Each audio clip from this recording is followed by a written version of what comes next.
Ce soir, nous allons donc à trois voix évoquer le règne de Constantin. Certains d'entre vous ont peut-être déjà suivi hier la conférence de Philippe Blodeau, qui est assis un peu plus loin, qui a eu lieu à Toulon sur le christianisme tardo-antique dans l'Empire romain de Constantin à l'émergence de l'islam. Ce soir, ce sont évidemment d'autres aspects qui vous seront présentés. Chacun de nous évoquera un aspect du travail de l'historien à travers trois dossiers. Vincent Puech évoquera les grandes lignes du règne de Constantin, puis Vincent Desroches évoquera la promotion de Constantinople au rang de capitale d'empire.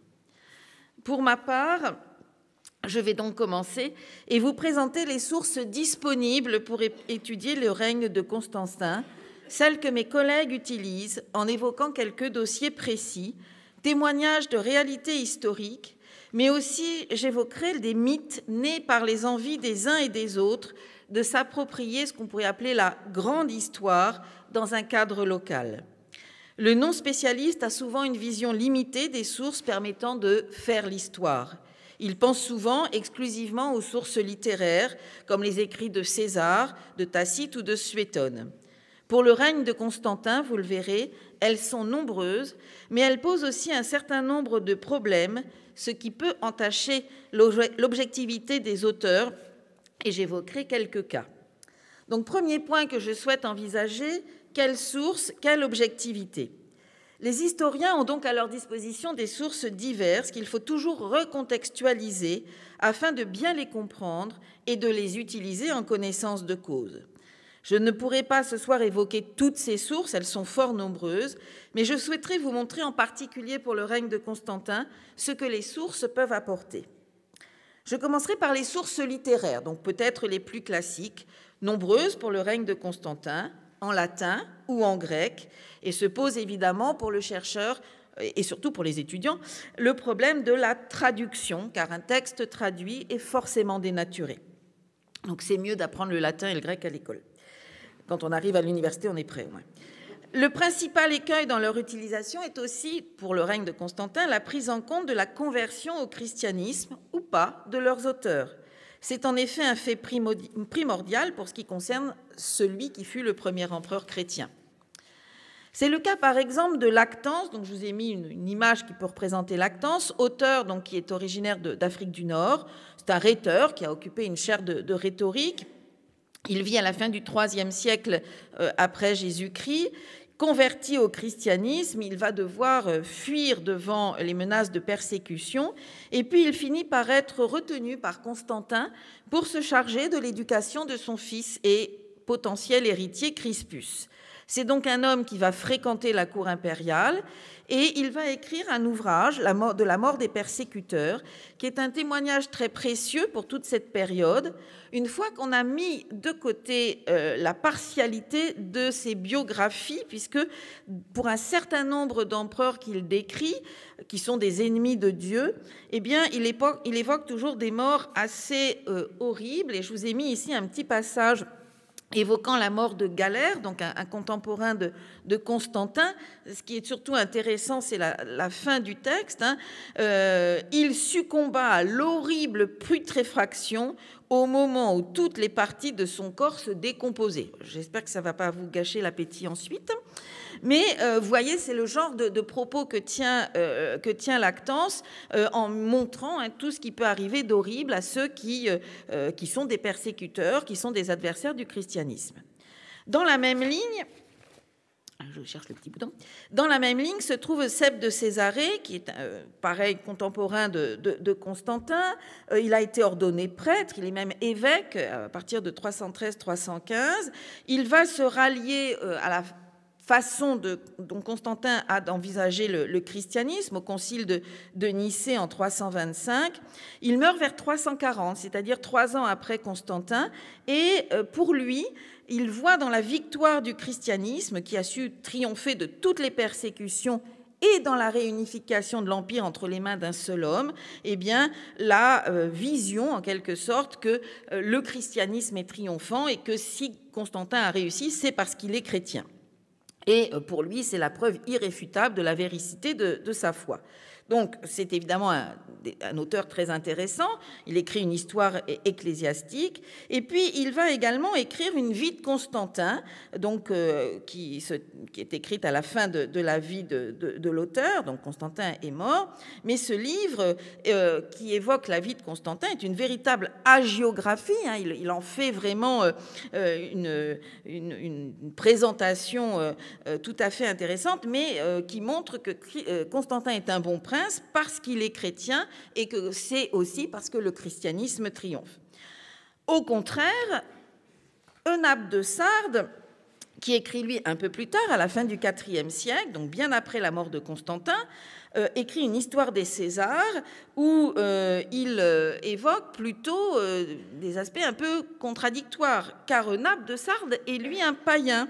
Il est même initié à ce qu'on appelle les mystères d'Éleusis, dont je ne peux pas vous dire grand-chose, comme ce sont des mystères, on ne les connaît pas très bien, mais il va se montrer extrêmement hostile aux chrétiens et aux princes qui ont soutenu les chrétiens.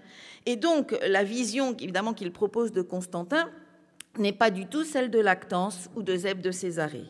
Alors, quand on est un historien, et je pense tout particulièrement à nos étudiants, comment va-t-on se faire une idée précise du règne avec des sources aussi contradictoires et d'une certaine façon aussi peu objectives? On peut évoquer encore d'autres sources, comme les panégyriques latins. 5 concernent l'empereur Constantin et sont datés de 307, 310, 312, 313 et 321. Ce sont des discours rhétoriques qui permettent de comprendre l'idéologie impériale, mais aussi les tensions entre...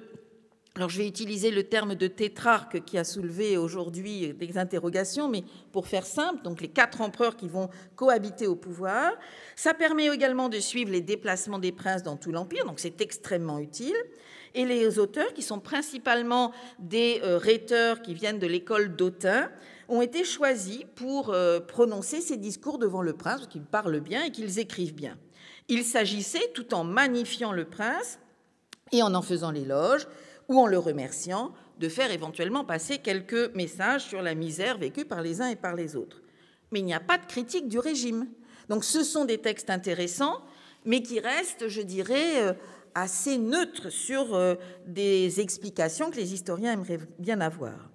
Quant aux auteurs postérieurs au règne de Constantin, comme Aurelius Victor, qui vit à la fin du IVe siècle, il écrit une histoire abrégée des empereurs, mais les données fournies sont relativement fiable. C'est assez, pour ça, intéressant. Il a accès aux archives impériales.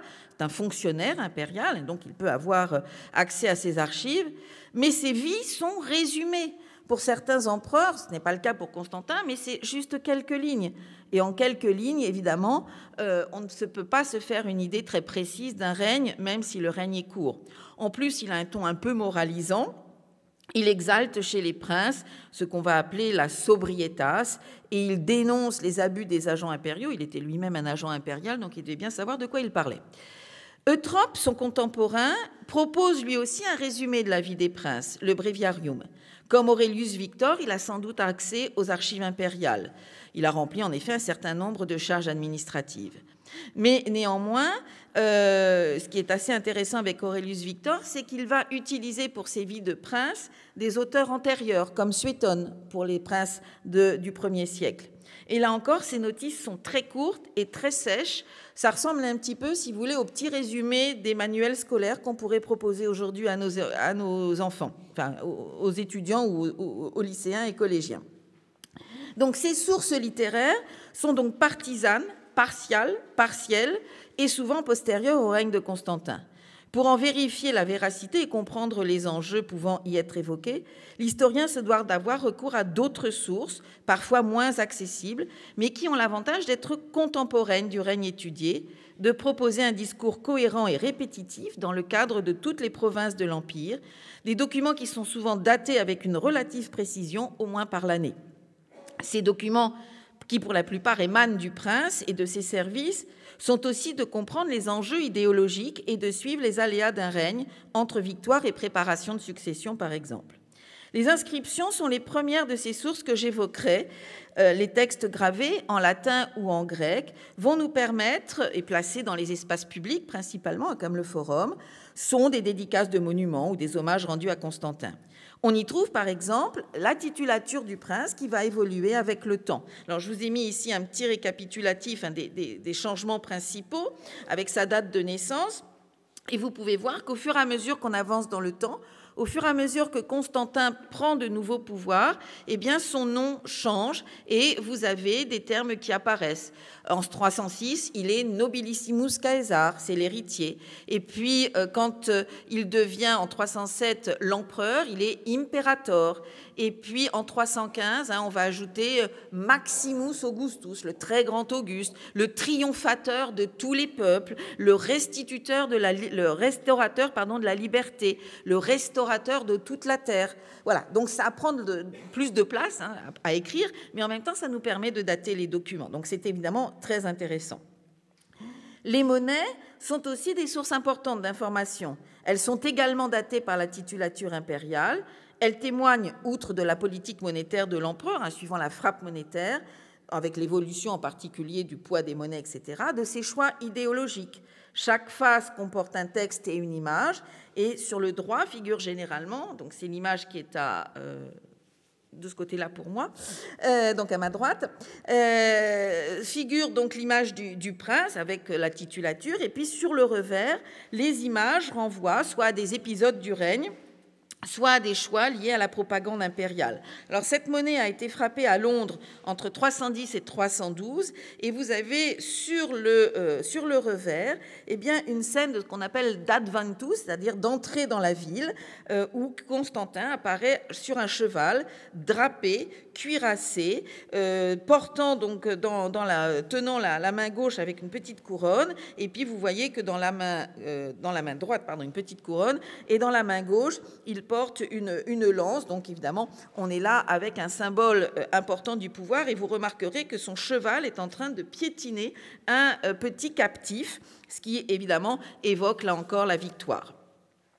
Et donc, ces monnaies vont permettre de diffuser tout un discours. J'ai mis ici une autre petite monnaie. C'est une monnaie de 312, juste après la victoire de Constantin sur Maxence. Vincent reviendra sur les étapes de la carrière, et elle va mettre ici en scène Constantin, libérateur de la ville, qui jusque-là était soumise à Maxence, avec du côté du revers, là où il y a le petit temple avec la petite personne à l'intérieur, une formule au libérateur de la ville de Rome, et vous avez Rome qui est représentée, donc le discours est très clair, Constantin a libéré Rome.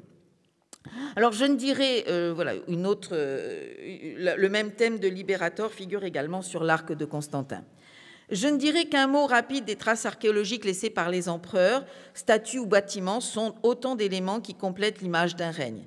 En témoigne par exemple la première basilique Saint-Pierre érigée à l'initiative de Constantin à Rome, mais je n'irai pas plus loin. Alors que nous apportent les sources par rapport à la réalité ? Une fois les sources analysées et utilisées en connaissance de cause, l'historien peut proposer une étude en replaçant le document dans un cadre plus général. Et donc, j'ai choisi de vous montrer un exemple sur lequel j'ai travaillé il y a quelque temps. Il s'agit d'une inscription qui vient d'Augusta Emerita. Mérida, aujourd'hui, c'était la capitale de la province de Lusitanie. C'est là où il y a la petite flèche rouge, Colonia Augusta Emerita. Et donc, dans cette capitale de province, qui est devenue aussi la capitale d'une région un peu plus grande, eh bien, on peut s'interroger pour savoir comment la prise de pouvoir par Constantin a été reçue. Est-ce qu'ils ont rendu des hommages au prince ? Eh bien, oui, ils ont rendu des hommages au prince. Alors, on ne voit pas très bien, mais vous avez une inscription extrêmement fragmentaire. Donc, il y a en fait plusieurs morceaux qui ont permis aux historiens et aux épigraphistes de rétablir ce texte. Donc, vous voyez, on passe de ça à ça, au texte. Donc, texte évidemment en latin. Et on va essayer de voir rapidement ce que le texte peut apporter. Alors, on retrouve tout d'abord les éléments de la titulature impériale que j'évoquais il y a un instant. C'est ce que j'ai mis en rouge, j'ai traduit en bas donc, cette titulature, et on a donc tous les éléments qui vont nous permettre d'apporter un élément de datation. En particulier, j'attire votre attention sur un terme, alors que dans cette Lusitanie, le calme a régné de façon assez magistrale durant tout le IVe siècle, donc l'époque de Constantin, en particulier le début du IVe siècle. Les menaces barbares sont très, très, très, très loin. Et donc, on peut penser que tout ce qui est lié aux aspects militaires du règne, on s'en fiche un petit peu. Eh bien non, parce que vous constatez que le terme de victor, donc victorieux, est bien présent et la population locale a souhaité, dans la titulature, sur ordre sans doute du gouverneur, marquer ces éléments de victoire. Alors cette inscription est gravée à la fin du règne de Constantin, entre 333 et 337, et donc, là encore, fort logiquement, on a le nom de ses enfants et héritiers, Constantin II, Constant et Constance II. C'est son fils aîné, Crispus, qui est totalement absent. Je l'ai mentionné son nom tout à l'heure. Ce jeune homme, en effet, né d'une concubine, a été assassiné en 326. Relation familiale un peu tendue, dirait-on. Et donc entre 333 et 337, il est mort. On ne va donc pas le mentionner. Donc nous avons ici un état intéressant du dispositif héréditaire mis en place par Constantin. D'autre part, vous pouvez noter que le nom de Constantinus, je l'ai mis entre deux crochets. En effet, le nom a été martelé. On a enlevé son nom après la mise en place de l'inscription. Alors, ce personnage, Constantin II, a été puni, en quelque sorte, après sa défaite. Les frères ne s'entendaient pas très bien, en 340. Et donc, l'empereur a donné l'ordre, l'empereur qui est resté au pouvoir, donné l'ordre d'enlever le nom de son frère. Mais on n'a enlevé que son nom. On n'a pas touché au reste, parce qu'il y avait quand même papa qui était mentionné dedans, et puis les frères qui étaient encore au pouvoir. Donc, on a ciblé, et là, on a encore un témoignage d'une crise politique. Le texte témoigne aussi de la parure monumentale qui est donnée aux cités, puisqu'il s'agit, je ne vais pas rentrer dans le détail, mais d'une inscription qui célèbre les travaux de restauration du théâtre d'Augusta Emerita. Et c'est de l'argent qui est mis par la famille impériale. Comme vous pouvez le constater, donc cette simple inscription nous permet d'évoquer nombre de points de la politique à la fois locale et générale, et peut permettre de conforter des informations qui étaient fournies par les sources littéraires. Et là, c'est du concret, c'est en place, c'est à la bonne date. Or, parfois, à côté des réalités, il y a également des légendes. Et un élément de la légende constantinienne concerne une petite ville du Var, la Croix-Valmer, et c'est par cet exemple que je voudrais terminer mon propos. Je résume le fait.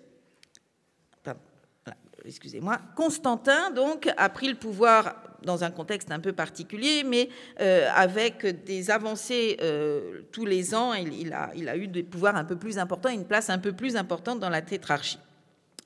Globalement, et pour résumer, on ne va pas vous embêter avec trop de détails, cela va créer une assez grande pagaille, pour ne pas dire autre chose, et nombre de discussions, ils vont tous se marier entre eux, enfin, c'est un peu compliqué.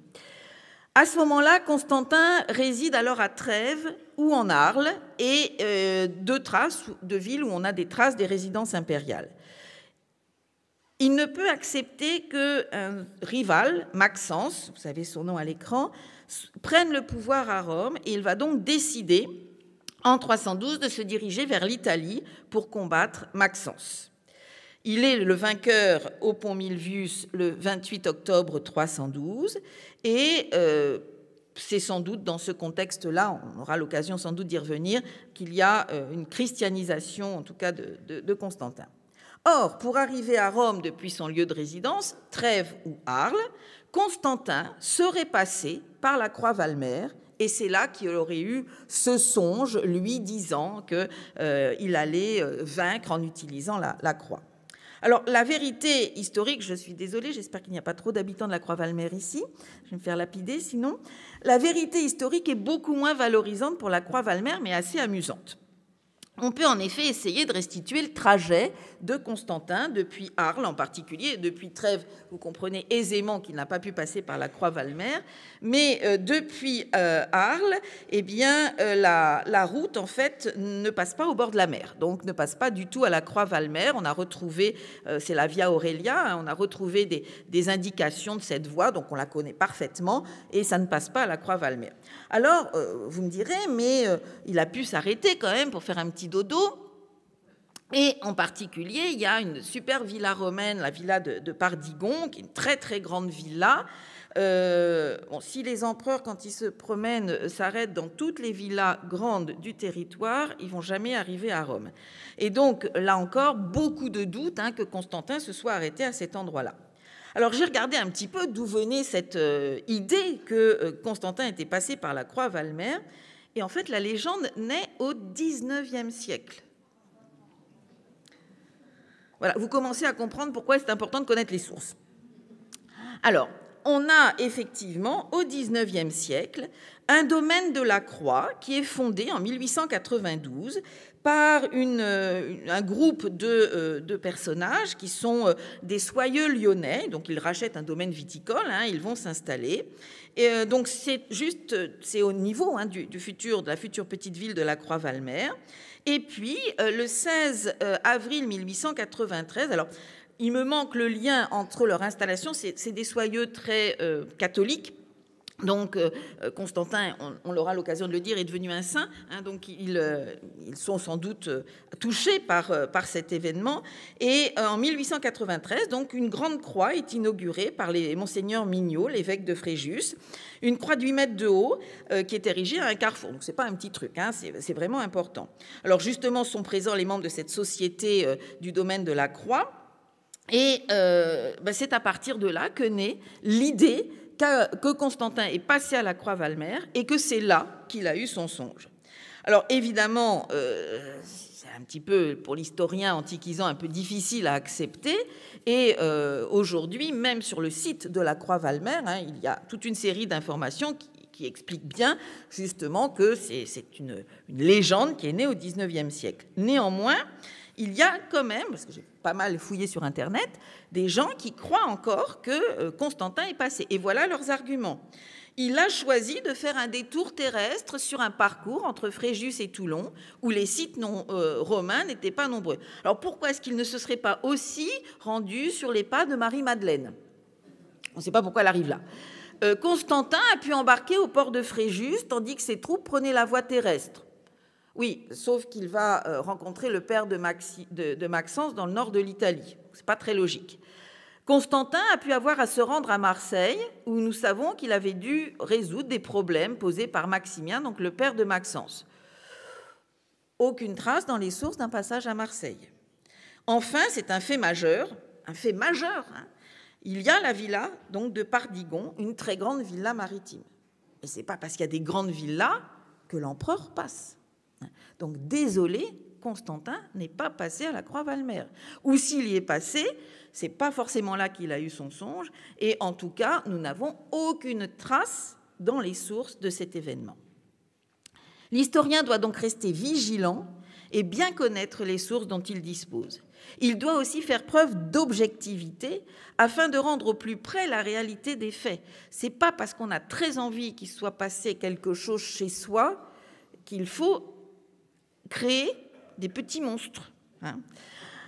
Alors, évidemment, quand on essaye d'expliquer aux gens qu'on dégonfle un peu les idées, c'est toujours compliqué, mais il me semble que c'est notre travail, justement, et c'est peut-être aussi pour ça que le département du Var nous fait venir, c'est pour vous montrer qu'il y a déjà tellement de documents pour faire l'histoire, il y a déjà tellement de choses à raconter, il y a tellement de choses enrichissantes à découvrir, et pendant une journée et demie, on a appris plein de choses entre nous, de nos collègues, et pourtant, on est du métier, je dirais, que voilà, c'est pas la peine d'en rajouter. Soyons objectifs, soyons prudents, soyons pragmatiques aussi avec ces sources, transmettons justement aussi à nos enfants la capacité de lire ces documents, de les comprendre. Il va y avoir des élections présidentielles bientôt, comprendre les discours de chacun des candidats, comprendre ce qui se passe aussi en Ukraine en ce moment, de décrypter les discours des uns et des autres, et donc d'être le plus objectif par rapport aux documents, c'est notre travail d'historien. Et pour vous montrer quel est justement ce que l'on peut apporter sur le travail d'un règne, je vais maintenant passer la parole à Vincent Puech qui va vous parler de Constantin. Je vous remercie.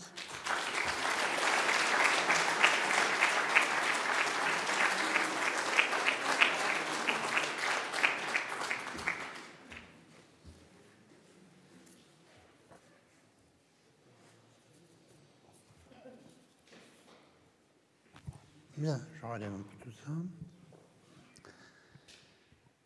Mesdames, Messieurs, très heureux d'être parmi vous également. Tous les remerciements ont été faits par Sabine, donc je n'y reviens pas, mais je m'y associe. Alors, je me demanderai à propos de ce personnage célèbre si son règne constitue un vrai tournant, point d'interrogation. Vous voyez qu'un historien peut poser toutes les questions, même les plus impertinentes. Au début du IVe siècle, l'Empire romain se relève des attaques barbares qui l'ont frappé au siècle précédent. Dans ce but, le gouvernement a été territorialement partagé entre deux Augustes, qui eux-mêmes nomment deux Césars. C'est la tétrarchie. Vous avez là un célèbre relief de Venise où on représente ces quatre empereurs. Constantin est le fils de Constance Chlore, un petit surnom tardif qui lui venait peut-être du fait qu'il était un peu palichon, mais on n'est pas très sûr de la chose. Constance Chlore est l'Auguste qui domine la Gaule et la Bretagne, l'Angleterre actuelle, puis l'Espagne. En 306, à la mort de son père, Constantin se fait proclamer Auguste par ses troupes à York. York, c'est Eburacum à l'époque, au nord de la Bretagne. Or, cette proclamation se fit sans l'accord des autres tétrarques et reposait uniquement sur le fait d'être le fils de l'un d'eux, un bon fils à papa, vous voyez. Constantin n'en gouverna pas moins le territoire de son père, en prenant pour capitale Trèves, en Germanie, en fait au nord-est de la Gaule de l'époque. En outre, en 303-304, la tétrarchie avait instauré la plus importante persécution des chrétiens jamais connue dans le monde romain. Les chrétiens restaient très minoritaires, sans doute entre 5 et 20% de la population selon les régions, mais leur nombre avait progressé et était jugé menaçant pour la cohésion de l'Empire, car, vous le savez, ils rejetaient les dieux ancestraux de Rome et, peut-être encore davantage, le culte de l'empereur. Cette persécution fut en fait très inégalement appliquée. Alors que l'on faisait en Orient une véritable chasse aux chrétiens, Constantin, dans les pas de son père, se borna probablement à fermer quelques églises. Ce n'est pas qu'il était lui-même déjà chrétien, car il est au contraire, à partir de 310, un fervent adepte du culte d'Apollon et du soleil invaincu, vous voyez, Sol Invictus, protecteur tout particulier des empereurs depuis plusieurs décennies, tellement adepte que vous voyez qu'en toute modestie, il se faisait représenter à côté du soleil sur les monnaies. Mais cette persécution avait créé un considérable désordre dans lequel tout empereur ambitieux se devait de mettre bon ordre. Or, Constantin se disputait le pouvoir en Occident avec Maxence, Sabine en a parlé tout à l'heure, Maxence qui était lui aussi le fils d'un Auguste, Maximien, et qui gouvernait l'Italie. C'est avec beaucoup d'audace, à la manière de Jules César contre Pompée, que Constantin mena en 312 une campagne d'Italie qui le conduisit au nord de Rome. À la bataille du pont Milvius, sur le Tibre, il l'emporta sur les troupes de Maxence qui avaient imprudemment quitté la ville et s'étaient adossées au fleuve et elles ont péri largement dans le fleuve. Deux auteurs chrétiens qui ont conseillé Constantin, que vous connaissez bien déjà, Lactance et Eusèbe de Césarée, ont prétendu que l'empereur avait eu, avant cette bataille, un songe, pas à la Croix-Valmer, un songe le persuadant de se convertir afin de remporter la victoire, victoire due aux signes chrétiens présents sur les boucliers de son armée.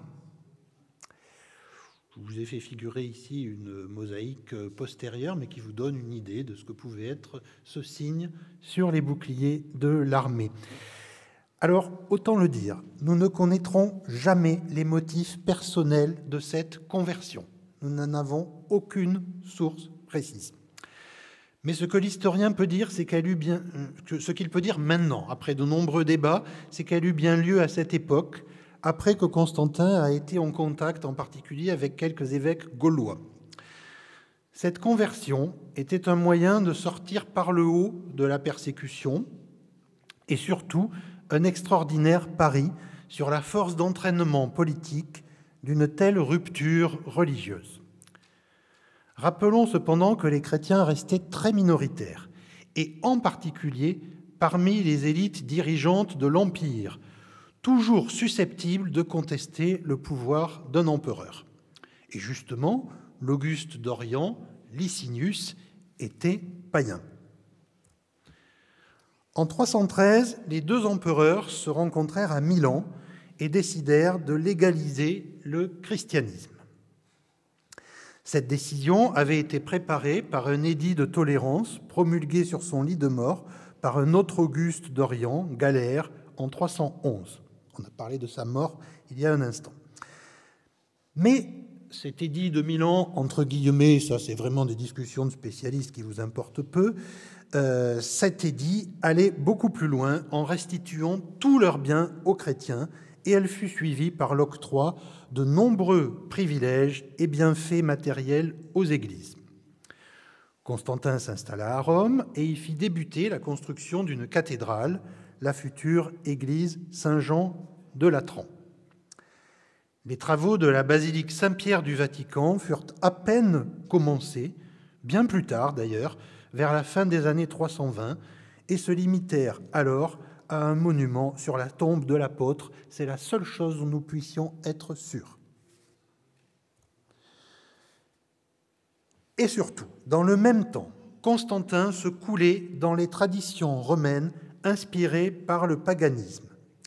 Sa plus célèbre statue imite une effigie de culte de Jupiter, le grand dieu de Rome. Et figurez-vous que cette statue a parfois été tenue pour l'incarnation de l'empereur chrétien. Des collègues allemands ont démontré qu'il n'en était rien.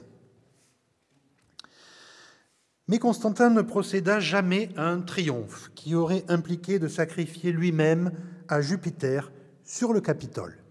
Oui, il était bien devenu personnellement chrétien. Le fameux arc de Constantin, que tout visiteur de Rome voit à proximité du Colisée, réutilise des reliefs païens datant des empereurs Trajan, Adrien et Marc Aurèle, mais il ne nomme jamais les divinités. De même, certaines de ces monnaies adoptent des symboles chrétiens, mais d'autres, bien plus nombreuses, conservent des dieux païens. Cette surprenante dualité s'explique par la volonté de se rendre populaire auprès des païens, mais aussi par une prudence politique vis-à-vis de l'autre Auguste, Licinius. En effet, Constantin tournait désormais ses ambitions vers l'Orient et l'emporta sur son rival en 324. Sa victoire finale sur le Bosphore fut suivie par la fondation de Constantinople, qui méritera un développement particulier dans un instant, tant elle constitue un tournant dans l'histoire du monde romain. Pour le règne de Constantin, cette date de 324 représente une rupture aussi importante que celle de 312. Dès lors, l'empereur ose affirmer que le christianisme est la seule religion vraie. Nous avons des textes de lui qui disent cela. Et sa personne n'est plus associée à aucun symbole païen. Pour autant, il tolère toutes les manifestations du paganisme, y compris les sacrifices sanglants. Il maintient des temples et des dieux et des jeux dédiés à l'empereur selon la tradition païenne, et c'est dans le seul domaine du culte impérial qu'il refuse les sacrifices qu'il ne voulait pas voir associés à sa personne. Il procède cependant à des confiscations d'objets précieux au temple païen et tend à redistribuer les richesses au profit des églises chrétiennes, bien sûr. Mais attention, Constantin n'a nullement fait du christianisme une religion d'État. En la matière, le vrai tournant doit attendre la fin du IVe siècle avec les édits de Théodose Ier en 391-392. Le règne de Constantin inaugure donc une période très originale dans l'histoire, que l'on peut apprécier encore aujourd'hui, celle d'une tolérance religieuse, certes associée à un christianisme de plus en plus dominant, mais qui ne deviendra majoritaire dans tout l'Empire qu'au Ve siècle. Il est vrai que Constantin inaugure aussi l'intervention impériale dans la vie de l'Église.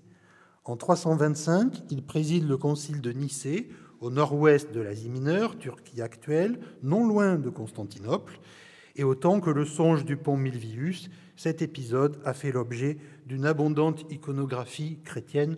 Vous avez ici une fresque du XVIe siècle. Le concile de Nicée a adopté le credo, affirmant que Jésus-Christ est engendré, non pas créé, de même nature que le Père, c'est-à-dire à la fois homme et complètement Dieu. Mais au-delà du dogme, Constantin a cherché à pacifier l'Église. Il aurait d'ailleurs préféré que les théologiens s'entendent d'eux-mêmes et a fortement assoupli cet exposé de foi à la fin de son règne. D'ailleurs, les débats se poursuivirent tout au long du IVe siècle et le credo de Nicée ne fut définitivement imposé, encore une fois par Théodose Ier, qu'au concile de Constantinople de 381, si bien que quand vous prenez vos missels pour la messe, vous lisez credo de Nicée-Constantinople. La véritable expression triomphale du christianisme fut réservée par Constantin aux lieux saints de Palestine, Bethléem et Jérusalem, afin de célébrer la naissance et la résurrection du Sauveur. Plusieurs somptueuses églises y furent édifiées, mais il existe un doute sur le culte de la relique de la croix du Christ. Bien qu'il soit associé par la tradition à Hélène, mère de Constantin, nous manquons de preuves que ce culte a bien commencé dès son règne. Le débat est complètement ouvert. Tout autant que par la légalisation du christianisme et son adoption par l'empereur, Constantin imprima sa marque par la fondation de l'État romain tardif, un État romain tardif nullement décadent, contrairement à ce qu'on a longtemps prétendu. La base de l'unification des droits avait été posée plus d'un siècle avant par la généralisation de la citoyenneté romaine due à l'édit de Caracalla en 212. Attention, c'est au programme du secondaire, ça c'est une date qui doit être bien connue. Le contrôle de tous les territoires impériaux permit à Constantin de reconstituer une puissante administration centrale. Il créa de véritables départements ministériels appuyés sur des bureaux étoffés, dirigés par le maître des offices, un ministre de l'Intérieur, le questeur du palais pour les lois et les comptes financiers. La tétrarchie avait doublé le nombre de provinces afin de rapprocher l'administration des habitants. Ces provinces étaient intégrées dans des diocèses et Constantin créa encore au-dessus des préfectures du prétoire régional. Tous ces fonctionnaires furent incorporés dans un Sénat élargi et rénové à la manière dont Auguste avait fondé l'État impérial. À bien des égards, Constantin est une sorte de nouvel Auguste. Constantin créa aussi une puissante armée centrale susceptible d'être mobilisée sur des théâtres d'opérations très divers. Au cours des siècles suivants, l'organisation de l'Église se calquera sur l'administration civile, à commencer par l'évêque de chaque cité, et c'est Constantin qui a posé les bases de ces rigoureuses architectures. La législation de Constantin témoigne en revanche d'une très importante continuité avec celle des empereurs précédents, en particulier celle des Antonins au II siècle. L'influence du christianisme y est très minoritaire, et on ne saurait donc parler de tournant dans le domaine juridique. Seules quelques lois se conforment à des injonctions chrétiennes, la reconnaissance du célibat, qui était très mal vu dans la société romaine, c'était destiné à promouvoir les moines, l'affranchissement des esclaves par l'Église, l'interdiction des peines de la croix et la condamnation par la justice à la gladiature, mais les combats de gladiateurs n'ont aucunement cessé. N'imaginez pas que pendant un siècle, les empereurs romains aient interdit les combats de gladiateurs, pas du tout. Ils ont encore duré pendant au moins un siècle. Je termine sur cette évocation de Saint Constantin avec une mosaïque bien postérieure de la basilique Sainte-Sophie de Constantinople, Istanbul, vers laquelle nous allons nous diriger. Et vous voyez que Constantin tient dans ses mains la ville de Constantinople et il porte aussi une auréole. Vous voyez, il a donc été reconnu comme un saint, fêté l'anniversaire de sa mort le 21 mai 337 par toutes les églises chrétiennes. Il a en effet été considéré comme égal aux apôtres pour son rôle dans la diffusion du christianisme.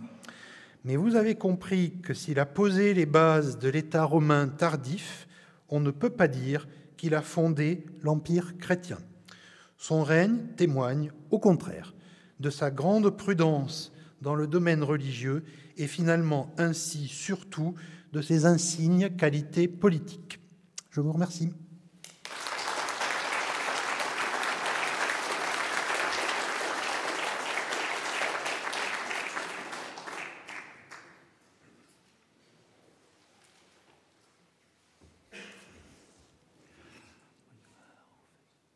Je vais un peu trop vite. Voici. Bonsoir. Ravi d'être parmi vous ce soir. Je vais revenir maintenant sur un sujet beaucoup plus limité que tout l'Empire romain.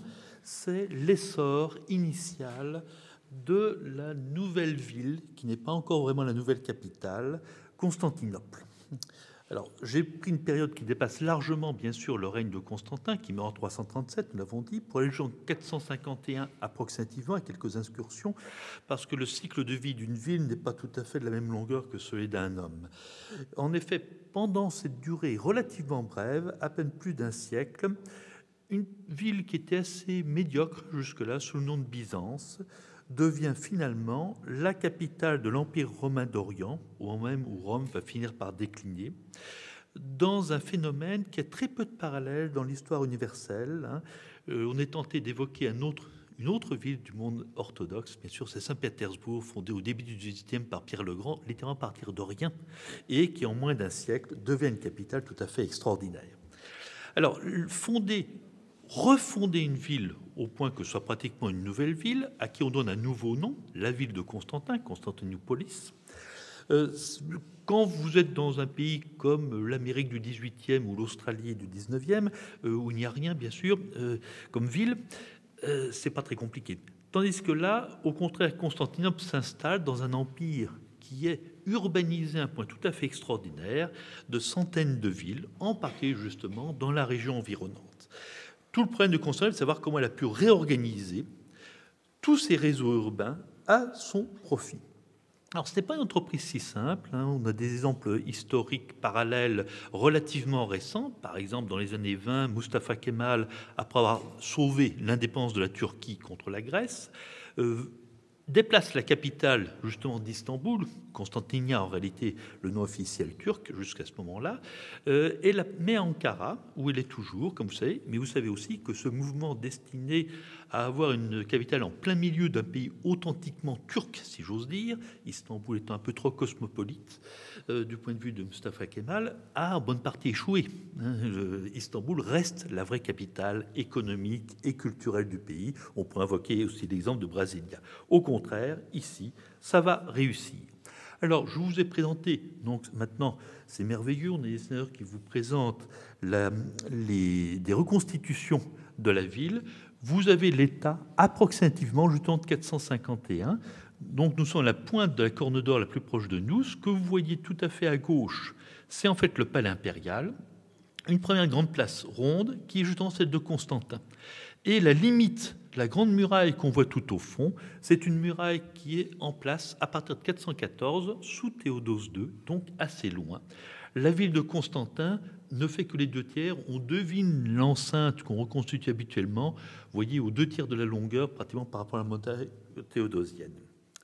Alors, cette ville, nous la connaissons à la fois bien et pas si bien que ça. Pardon, j'ajoute le... Voilà, on va peut-être y arriver quand même. Oui, alors, ce que je voulais vous montrer ici, j'ai peur que ça n'apparaisse pas bien. Voilà, parce que la photo est repassée en 90 degrés, disons. Je voulais vous montrer l'extraordinaire avantage de la localisation géographique de Constantinople. Alors, on peut se tourner un petit peu, mais je ne voudrais pas que vous preniez d'un torticolis. Mais bon, vous vous rappelez sans doute qu'en fait, c'est dans une petite mer qu'on appelle la mer de Marmara, qui est entre deux détroits essentiels, et c'est tout à fait unique dans la géographie mondiale, un long détroit qui mène vers la mer Noire, le Bosphore au nord, et en longeant l'Asie mineure, le détroit d'Arnel au sud, qui aboutit à la Méditerranée.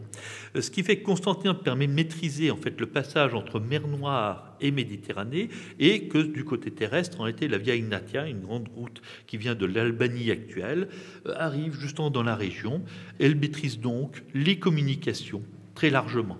Et c'est évidemment cela qui a séduit Constantin, qui remporte la dernière victoire sur les Cynus en face, sur la rive est de la mer de Marmara, et qui a vu le potentiel économique et militaire de la ville. Alors, dans son mémorial de Sainte-Hélène, Napoléon aurait dit que si le monde était un seul État, sa capitale devrait être Constantinople, en pensant bien sûr à ces phénomènes-là. Alors, Constantinople existe donc avant Constantinople, comme nous l'avons vu, mais médiocrement. En fait, elle est toujours restée une ville relativement secondaire. Elle a souffert également sous Septime Séa en 195-196. En 324, donc, Constantin va lancer un processus de construction assez développé. Alors, boum, on va y arriver ? Oui. Là, je copie indûment la carte de Mengo, représentant donc la cité un peu après le règne de Constantin. La muraille que vous voyez donc au bout, c'est celle qu'on avait vue en début sur la première photo. Je dis un peu après parce que vous voyez que tout à fait au sud, vous avez ce qu'on appelle le port Julien, qui n'était fait que par son neveu Julien dans les années 360. Mais vous reconnaissez déjà, étant certaines des très grandes structures, dans le coin est, l'hippodrome, cette forme très allongée, à côté le palais, qui est attenant directement, nous le verrons. Vous avez le forum rond que nous avions vu la dernière fois, qui est celui de Constantin. Là, c'est un plan qui, en gros, est avant les grands travaux, justement, qui sont un peu à 400. Et vous avez en haut le Néorion et le Prosphoron, les deux ports anciens qui remontent déjà à Byzance.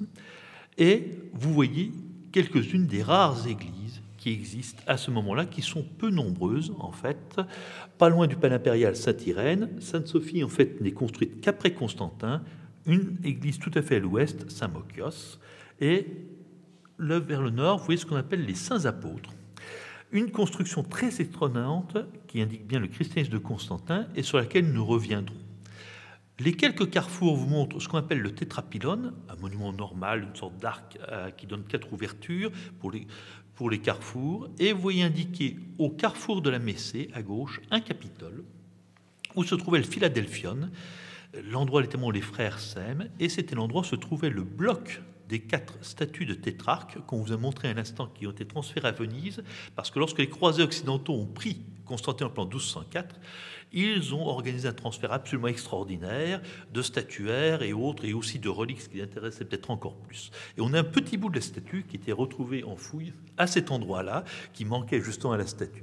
Alors ça représente les tétrarques, très certainement, et c'est tout près de cet endroit, l'endroit exact n'est pas connu au sens strict, que Constantin a installé un capitole, c'est-à-dire en fait un ensemble à la fois administratif et religieux païen, comme dans toutes les nouvelles villes romaines traditionnellement. Tout à fait à l'extrémité est, vous avez l'indication de l'acropole, qui est effectivement la colline qui domine, tout à fait à la pointe, où ont été maintenus, c'est bien connu par les textes, les 3 grands temples qui remontaient à la Byzance antique, des 3 dieux païens. Autrement dit, il n'y a pas d'abolition du culte païen, on vient de vous le dire, bien au contraire, les monuments restent en place. Il y a sans doute en fait une large diminution des subsides qui leur sont alloués, mais il n'y a aucune interdiction, aucune guerre des religions. Bien au contraire, Constantin est extrêmement prudent dans son affirmation. Alors vous avez des petites zones en pointillés que vous voyez en haut, sans doute, et en bas. Ce sont des zones qui au départ étaient de la mer. Alors voilà. L'état de la presqu'île tel qu'il était vers 324, parce qu'on le connaît par des descriptions d'historiens, et en fait il suffit de regarder ensuite les courbes de niveau sur le terrain pour comprendre, c'était une péninsule assez étroite qui améliorait très certainement la capacité défensive de la ville. Et Au nord et au sud, ensuite, peu à peu, l'espace a été comblé. Et on le sait bien par Sozomen, par des historiens du 5e siècle, comme à Venise, on a regagné du terrain en enfournissant des piliers de bois par milliers et en construisant par-dessus. Et ensuite, le processus a continué puisque les 2 ports qui sont au sud, qui étaient en place au 5e siècle, ont peu à peu été ensablés, recouverts de maisons, etc. Alors, cette expansion est l'une des meilleures preuves d'une faim de terre, un besoin de sol, qui est causé par un accroissement remarquable de la population, mais qui, s'il commence avec Constantin, ne devient énorme que sous le règne de son fils Constance II, dont vous avez entendu parler, on va dire à la fin de son règne, et va devenir énorme jusqu'à arriver vers 450, donc à ce qui est sans doute la taille optimum de la Byzance antique et médiévale quand tout va bien, c'est-à-dire à peu près 400 000 habitants, en gros. Ça a baissé ensuite beaucoup au Moyen-Âge, ça va remonter jusqu'en 1204, on va retrouver les mêmes choses. Avec la création de 2 ports au sud, comme vous voyez, ces 2 grandes anses. À droite, donc, c'était le port Julien, qui remonte aux années 360, et à gauche, le port théodosien, donc des années 380, dû à cet empereur, justement, qui a aboli, effectivement, les sacrifices par les lois de 391-492. Alors, ces ports sont assez étonnants, mais très révélateurs. On ne peut plus se contenter des 2 petits ports qui sont à l'entrée de la Corne d'Or sur le côté nord, parce qu'il y a trop de monde, et il faut manger. Bien entendu, la campagne qui est juste aux environs ne suffit absolument pas à cela. Et on reprend le système qui a été mis en place dès le Principat pour Rome, par un système fiscal de prélèvement direct sur les récoltes des provinces les plus riches du point de vue agricole, et un transport par une flotte qui aussi le fait gratuitement par ses naviculaires, des armateurs qui ont certains droits concédé par l'Empire en échange de cette corvée annuelle. Et en gros, c'est l'Égypte qui, chaque année, envoie des tonnes et des tonnes de blé à Constantinople. Et on a besoin, pour recevoir ces milliers de bateaux, de longueur de quai telle qu'il a fallu ajouter ces ports au sud, à l'endroit où les courants justement de la mer Marmara sont spécialement traîtres, mais on était bien obligé.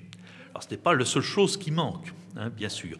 Voilà donc ici un plan approximatif justement de ce qui se passe à l'époque de Constantin, avec, vous voyez encore une route très sommaire, et voilà ici la partie la plus spectaculaire de l'approvisionnement de Constantinople sur un autre point essentiel. Il faut manger, certes, mais il faut boire aussi. Or, ça peut paraître surprenant, mais ce n'est pas simple. Le site, qui avait des avantages extraordinaires de bien des côtés, donc étant défendu des 2 côtés par la mer, donc avec une muraille relativement brève à défendre, très bien desservi par la mer, en revanche, manque d'eau très cruellement. Et c'est un approvisionnement d'eau qui a été d'abord fait en partie sans doute dès Hadrien, donc au second siècle, et refait ensuite, et qui à un moment donné, au moment crucial où il faut franchir une vallée entre 2 collines, l'endroit justement central de la presqu'île, a un aqueduc très haut qui est resté jusqu'à nos jours, qu'on attribue très seulement à Valens, mais qui sans doute en fait est une réflexion de celui d'Adrien, commencé sous Constance II, encore lui, dont nous avons souvent entendu parler. Alors ce que je ne peux pas vous montrer parce que c'est très compliqué, c'est le plus gros réseau d'adduction d'eau de l'Antiquité romaine, parce qu'il doit aller jusqu'à 100 km, mais il se voit mal pour une raison simple, c'est des pentes assez faibles et l'essentiel du trajet est souterrain, au point que c'est seulement pour les zones des études remarquables d'il y a 20 ans de nos collègues anglais et américains, qu'on a pu en prendre la pleine dimension. Ensuite, cette eau, qui est la vulnérabilité de Constantinople, il faut la stocker. Alors vous avez sans doute déjà vu des photos de citernes souterraines, mais on va en voir d'autres en plein air. Alors je voulais montrer aussi des représentations de quelques bâtiments essentiels. Le Milion, qui se trouve donc en partant du palais impérial sur la Messée, le grand axe que nous avons vu, et qui marque simplement le premier mille, au sens exact, la première borne, alors qui est marqué par un monument qui en fait est une forme de tétrapyle, et c'est un usage tout à fait bien connu des routes romaines marquant tant de milles par rapport à une ville essentielle, et justement ça fait partie du statut de ville privilégiée de Constantinople. Alors le Capitole et le Philadelphia, dont je parlais tout à l'heure, on peut essayer de les reconstituer, mais je vous avoue que c'est uniquement pour faire travailler votre imagination. Je ne vous garantis pas que ce soit exactement comme cela. Simplement, c'est par les parallèles que nous connaissons par ailleurs qu'on peut suggérer que cela pouvait ressembler à peu près à ceci. Voilà, le groupe justement d'Étrarque tombe du ciel littéralement. Alors, il est plus intéressant sans doute de regarder d'un peu plus près le quartier directement du palais impérial. Alors, vous reconnaissez bien sûr l'hippodrome. Il n'en reste de visible que la partie avec un demi-cercle, ce qu'on appelle la sphène-donnée, traditionnellement.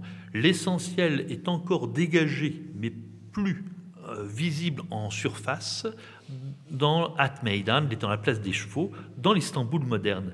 Comme vous le voyez sans doute, cet hippodrome, où il y a des courses de quadriges, là je vous renvoie à Bénure et autres mises en forme très concrètes, c'est un élément essentiel de la vie romaine depuis déjà le principal, le 1er et le 2e siècle. Et ici, ce qui est intéressant, c'est qu'il est, comme d'habitude d'ailleurs, en contact direct avec le palais. La loge impériale, c'est une sorte de petit point noir que vous voyez à mi-hauteur.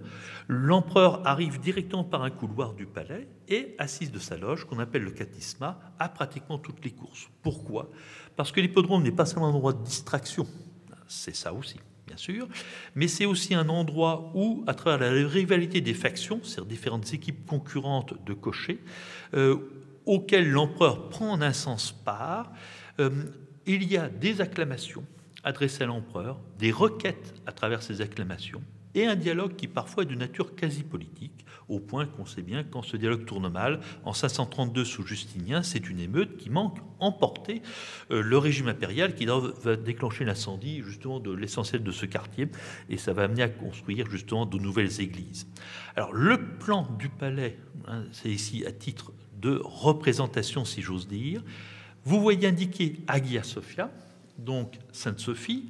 En réalité, c'est la Sainte-Sophie de Justinien. Là, le plan est en avant de 2 siècles. C'est Sainte-Irène, qui est au nord, qui est la seule église pour l'instant en place à l'époque. Et vous voyez indiqué aussi les bains de Zeuxippe, entre donc Sainte-Sophie et le palais impérial. Ce sont des termes dont on considère en général qu'ils sont antérieurs à Constantin, mais qu'ils ont été développés et améliorés par lui, et qui sont l'un des points essentiels, on le connaît par des textes littéraires, de la collection de statues antiques que Constantin a fait venir des provinces, à la fois pour embellir sa ville et pour manifester la continuité avec une tradition romaine, secondairement païenne, mais qui ne voulait pas perturber littéralement. Alors voici une reconstitution très approximative du forum, la grande place, qu'il a créée, car les anciennes places publiques devenaient insuffisantes. Littéralement, c'est sur la Messée qui est en fait la grande rue qui le traverse. Alors au centre, vous avez un monument exceptionnel qui attire l'attention, bien sûr, de Zèbe et d'autres auteurs contemporains et postérieurs. Nous n'avons plus, comme vous le voyez à gauche, qu'une base de colonnes très abîmée, ceinturée de fer, parce que depuis qu'elle a été foudroyée à l'époque moderne, elle a perdu une bonne partie de sa hauteur et elle est fissurée. Alors les reconstitutions, d'après ce que nous disent les textes, en fait, visiblement, cela présentait Constantin lui-même, peut-être pas entièrement nu, nous n'en savons rien, mais en tout cas très certainement avec une couronne évoquant le dieu Solaeri, celui que vous avez vu sur une médaille à l'instant dans l'exposé précédent. Alors le fait de tenir le globe en main, si c'est bien le cas, indique bien sûr la maîtrise du monde, qui est normale chez les empereurs. Alors c'est bien la preuve que Constantin maintient une continuité, au moins dans les représentations, avec les usages des empereurs précédents païens. Ce qui ne veut pas dire qu'il est païen, mais qu'il s'inscrit dans une continuité romaine où sans doute il neutralise l'aspect religieux de ces signes. Alors voilà encore donc l'hippodrome, avec au milieu ce qu'on appelle la spina, c'est-à-dire le grand axe autour duquel tournent les chars, ce qui n'est pas rien, hein, on le sait par le règlement du Xe siècle, les cochers touchent une récompense, même le 4e et dernier, s'il a terminé la course sans s'être cassé la figure avec son char. Parce qu'en faisant le virage en particulier vers la Sphène-Donnée, il y avait pas mal d'accidents.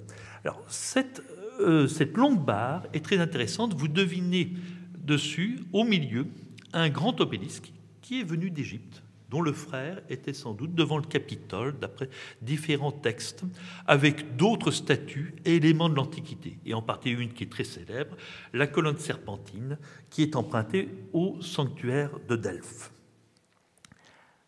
Alors, voilà des vues de reconstitution très vraisemblables, approximatives, de ce que pouvait être l'hippodrome intérieur et extérieur. Alors, cet hippodrome a frappé les esprits. Au moment où Constantin s'installe, il y en a dans d'autres capitales tétrarchiques, que ce soit Nicomédie, sans doute Thessalonique, Antioche, etc., etc. Mais assez vite, avec la chute de Rome en 410 et la perte de statut urbain de beaucoup de ces autres villes, Constantinople, au Moyen-Âge, va être la seule ville où il y a un hippodrome et où on continue à faire des courses, beaucoup moins fréquemment qu'à l'époque antique, bien sûr, et ça devient un élément du statut impérial qui frappe les esprits, au point que, dans Sainte-Sophie de Kiev, construite au XIe siècle, la première grande cathédrale, justement, de la Russie, devenue orthodoxe en 989, dans une zone qui est un peu écartée, effectivement, de l'autel et de la zone sacrée eucharistique, vous avez des représentations de courses de chars dans l'hippodrome de Constantinople. Et ici, l'image que j'ai sélectionnée est celle justement d'une représentation de la loge impériale. Alors c'est certainement une imitation de modèles byzantins, car on sait en particulier qu'à l'époque Iconoclaste, justement, paradoxalement, c'est le moment où on a mis des décors de chars, des décors non religieux dans certaines églises, et dont nous avons gardé une reproduction uniquement donc, dans cette copie étrangère. Alors, c'est justement l'occasion de revenir sur les quelques bâtiments religieux qui sont attribuables à Constantin dans cette nouvelle ville. Ils ne sont pas si nombreux. Alors, je vous ai parlé des saints apôtres. Je vous ai montré donc c'est très à l'ouest comparativement, en fait, sur le point dominant de la cité. C'est au départ, on a longtemps hésité parce que les descriptions des textes sont assez ambiguës. Non pas une grande église, mais la petite chose ronde que vous avez jusqu'au bout. Vous voyez. Alors pourquoi on a hésité? Tout simplement parce qu'en 1453, lorsque les Turcs prennent la cité, Mehmed II, qui respecte en général le patrimoine des églises, quitte à les convertir en mosquées, constate que l'église menace ruine et il préfère la raser pour construire la première mosquée nouvelle, la mosquée Fatih Jami, qui est toujours en place, sous laquelle on devine à peine les murs des saints apôtres. Alors cet élément rond, bien décrit par Eusèbe, c'était en fait un mausolée qui était conçu pour Constantin lui-même, qui devait être dans un sarcophage au centre, et autour, d'où le nom de saints apôtres, 12 emplacements prévus pour recevoir des reliques des 12 apôtres. Alors dans ce cas-là, pousse-t-on un type de bâtiment funéraire, ce plan rond était tout à fait adéquat. Alors ensuite, son fils Constance, quand on est sûr, a fait bâtir une grande basilique, en partie parce que justement ce projet assez étonnant qui mettait Constantin en position de 13e apôtre ou carrément de Christ ou quasi-Christ au milieu des 12 apôtres n'a pas nécessairement plu auprès de l'Église et on désamorce en quelque sorte l'aspect un peu subversif à l'intérieur des chrétiens, si j'ose dire, de ce projet en faisant une grande église plus banale qui va être la deuxième église de Constantinople à côté de Sainte-Sophie. Et ça fait donc une chapelle funéraire, rénovation de l'église Saint-Irénée, qui était certainement l'église cathédrale ancienne, parce qu'on la connaît citée comme telle dans l'Antiquia de Constantinopolis, et 2 martyria. C'est peu pour un empereur qui est le premier empereur chrétien. Mais en fait, c'est normal. À son époque, et encore en 425, lorsque nous avons un document administratif qui est précis sur Constantinople, il y a peu d'églises. Il y en a 14 au moment où la ville donc, compte certainement plusieurs centaines de milliers d'habitants. C'est un retard justement dans la construction d'églises, alors que le christianisme gagne très certainement. C'est ensuite au 5e siècle que les églises vont se multiplier partout et que Constantinople va peu à peu en construire d'autant plus qu'ils vont les faire petits. Donc, une affirmation du christianisme qui est relativement lente, en fait, par prudence, très certainement, de la part de Constantin, qui maintient effectivement ce statut du christianisme comme religion du prince, à titre personnel, et qui en fait nullement une religion d'État, une obligation, et qui veut surtout éviter tout ce qui pourrait tendre à une guerre de religion. Alors là, ensuite, est-ce que c'est la capitale? En fait, pas encore vraiment, même à la mort de Constantin. L'un des signes les plus clairs que nous en ayons, c'est que des sénateurs accompagnent Constantin. Justement, ils sont censés, mais même l'aider à construire des quartiers, leur déléguer en quelque sorte la charge d'urbaniser la ville. Il y a des traditions byzantines qui vont dans ce sens. Mais sous son règne, c'est en fait des sénateurs qui accompagnent Constantin à Constantinople, mais qui restent des sénateurs de Rome, comme une sorte de scission d'un corps qui reste unique. Et ce n'est que sous son fils Constance que va être créé un vrai Sénat indépendant de Constantinople, qui va devenir très vite énorme, jusqu'à 2000 membres, en recrutant largement dans les fonctionnaires, en faisant plutôt une sorte de classe générale des fonctionnaires et des notables. Et le signe qui ne trompe pas, c'est que c'est seulement en 359, donc que Constance, le fils de Constantin, va créer la fonction de préfet de la ville. Alors c'est emprunté, décalqué littéralement du préfet de la ville de Rome, qui était jusqu'à présent un personnage unique dans l'Empire. Ça faisait partie du statut de capitale de Rome elle-même. Et tant qu'on est sous le règne de Constantin, c'est une capitale potentielle, mais pas encore vraiment officialisée. Eusèbe, donc à la mort de Constantin, définit Constantinople comme la ville de l'empereur, sa ville favorite en un sens, sur laquelle il a un projet, mais la ville reine, pour lui, c'est Rome encore. Alors qu'un siècle plus tard, dans les textes grecs, lorsqu'on est la ville reine, tout le monde comprend que c'est Constantinople. Il faut attendre 381, avec le Concile de Constantinople, justement, où est confirmé définitivement le credo, pour que l'un des canons établisse que la nouvelle Rome, c'est en fait Constantinople, a les mêmes droits protocolaires que Rome. Et ce n'est pas un hasard, en un sens, que ce soit dans le religieux qu'on marque d'abord cette sorte d'égalité, encore plus qu'ailleurs. Et cette ville, effectivement, va être christianisée ensuite à très grande vitesse, pas seulement par les bâtiments, parce qu'elle est lieu d'une immigration, en partie syrienne, mais pas seulement, et de reliques et de saints hommes, de moines.